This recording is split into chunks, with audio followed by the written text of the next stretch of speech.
Welcome, my political friends of the interwebs. Gonna be cleaning some guns, talking about a little politics, and that's about it. That's about it.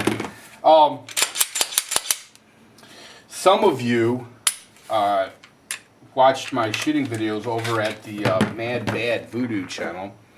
Noticed that I was shooting the Glock 23 with the Wolf conversion barrel that converts it over to 357 SIG. That's the Wolf. I enjoyed this round. I know that there's a lot of people say it's a round without a purpose. A lot of hype, whatever. You know, to me, listen, if it goes bang and shoots, I'm cool with it. I don't think there's a round I really don't like. Now, there are rounds that I wouldn't carry, but the truth of the matter is that the SIG, the 357 SIG round it's a powerful round. It really is. It's a powerful round. It's a snappy little round to shoot too. I really enjoy it. The only complaint that I have, and I don't know, I've meant to look and see what's what is. I don't know what it is, but about every third round, the shell casing would get ejected and it would come straight back and smack me in the forehead. About every fourth round. And that got old. That was getting old. I don't know what the hell that was all about. So if you happen to know or have had that experience when shooting the Wolf conversion barrels, let me know. I think I'm going to do multiple barrels at once because I'm cool like that. You know. By the way, I'll be honest with you. For the longest time, after I got this Sig Sauer P229, I said that I was still a Glock man, and you know what? I've got 3 Glocks, and I love all 3 of them. But the more I shoot this Equinox, oh my God, honest to God, it's becoming evident to me that I am a SIG man at heart. Yeah, I know. It's bizarre because I'll be honest with you. I love my Glocks. I mean, the Glock was the first semi-automatic. The Glock 17 was the first semi-automatic gun that I had ever fired. And I gotta be honest with you. I love Glocks, but man, I'll tell you what, the SIGs. Whew. Anyway, this is a political channel, and I'm sure more than a few of you are chomping at the bit because I had a shit ton of questions from people wanting to know how I felt about what was going on in the Middle East. In regards to the unfortunate killing of our United States ambassador in it wasn't in Tripoli, I can't remember the town he was in, but in Libya nonetheless. Well, yeah, what a mess the Middle East has become. I'll tell you what, first and foremost, let me say that there was a time when I would have been happy to be on record as saying that if we were going to have a Democrat as president, I would much rather have taken Hillary Clinton over Obama. But the facts are the facts, and I got to be honest with you, when I look at the sheer incompetence of the State Department, and by the way, it's kind of a chicken or an egg thing. Were they incompetent before Obama got his hands on them, or, you know, I mean, I got to be honest with you, I'm not entirely sure, I'm not entirely sold that Hillary Clinton's worth a hill of beans, honestly. You know, well, what do you expect? I mean, let's be honest, okay? Let's be honest about this. She went from being the hostess, also known as the First Lady of the United States, to being a United States Senator, to being Secretary of State. So, I'll be honest with you, if Hillary does plan on running for president, I can't even imagine why anybody would vote for her. And really. The way she's been at the State Department, it's just grossly incompetent, in my opinion. You can let me know in the comment section what you think. Yeah, a big part of it is Obama's fault. No doubt about it. You know, here's the thing. You can say whatever you want to say about George Bush, but at least George Bush understood that we were at war with radical Islam. Nobody ever wants to say that because it's, you know, politically incorrect. But the truth of the matter is that whether we want to admit it or not, we're at war with radical Islam. And they don't have any qualms about fighting us at all. You know, at all. They treat it like it's a war. Why the hell aren't we treating it like it's a war? I don't know. I'll be honest with you. At this point, I think that we need to just pull our troops out of the Middle East altogether. Because we're losing shit tons of men in Afghanistan. You're not hearing about it like you would if George Bush was still president. If George Bush was still president, you'd be hearing about it every single day on the news. And how do I know this? Well, because, you know, history.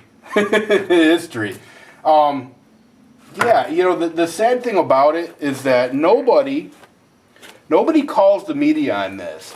But the truth of the matter is that when Bush was president, that's all they talked about.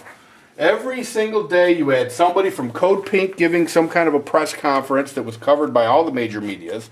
You had Cindy Sheehan being covered by all the major medias. You know, it's just absolutely mind-boggling to me how the media gets a pass on not doing the same thing the other way around. You know, I can't find my damn brush for my... screw it. Just mind-boggling to me. Absolutely mind-boggling to me. But it is what it is. You know, it is what it is. Anyway, I was asked today by Admiral Tony, I believe, what I thought about the Marines at the consulate not having... Or is it not the consulate? I'm sorry. The Marines at the embassy in Egypt not having bullets in their weapons. And I told him, I said, that doesn't surprise me. I said, because if you remember back when Jimmy Carter was president and in Tehran, where the Revolutionary Army, or whatever the hell they called themselves, the students. I remember they were being called students. When they stormed our embassy and they took over, I remember the Marines didn't have loaded weapons. So I don't know if that is a Democrat thing, or if that's just standard operating procedure that the Marines don't carry live ammunition in their weapons. It seems to me that when you're in a situation like that, where there's an awful lot going on in the world, let's say, and you're talking about the anniversary of the Twin Towers being taken down, or I should say the anniversary of 9/11, because it was a lot more than just the Twin Towers. It seems to me that you would have beefed up security with loaded weapons. Now, I don't know. You know, I don't know. Like I said, I'm not, you know, what do I know? I'm just a circus freak. You know, I think Glenn Beck used to say that. He didn't know, he was just a circus freak. So, yeah, I don't know. If you guys know in the comment section, is that standard operating procedure to have unarmed Marines guarding United States embassies or consulates? And if so, what do you think about that? Because clearly an ambassador died. See, that's another thing, too. People have asked me, you know, how I felt about that. Well, of course, I'm horrified by it. The fact of the matter is that this man was raped. He was sodomized with any number of things. I don't know if anybody remembers when they caught Gaddafi. When that band of the, I guess, the Muslim Brotherhood caught Gaddafi. He was hiding in a drain sewer. And his convoy had been attacked. He apparently survived that attack and then scurried down into a drain sewer. You know, most of those Middle Eastern dictators like to hide underground, but you know, whatever. When they dragged him out, I don't know if you've seen the video or not, but they took a knife and they shoved it up his ass. I don't know why they do these things, but this is what they do. You know, it's horrifying. It's horrific to think that this ambassador endured that kind of torture. It's really it's troubling, to say the least. Troubling. these are the kind of savages we're dealing with. You know, and I know people are like, oh, you use a lot of Ballistol there. Well, yeah, it's because I'm trying to clean guns and talk at the same time. You know, I'll tell you what, I'm chewing bubblegum too. I think that's my problem. It's just like a bridge too far. Just one thing too many for my little pea brain to focus on. Yeah, so I mean, this is the kind of savages we're dealing with here, and I think at some point we have to come to the conclusion that we just gotta get the hell out, you know. And now, as far as the ambassador goes, it's an act of war. It's an act of war. I'll be very curious to see how the State Department handles this, or Obama handles this.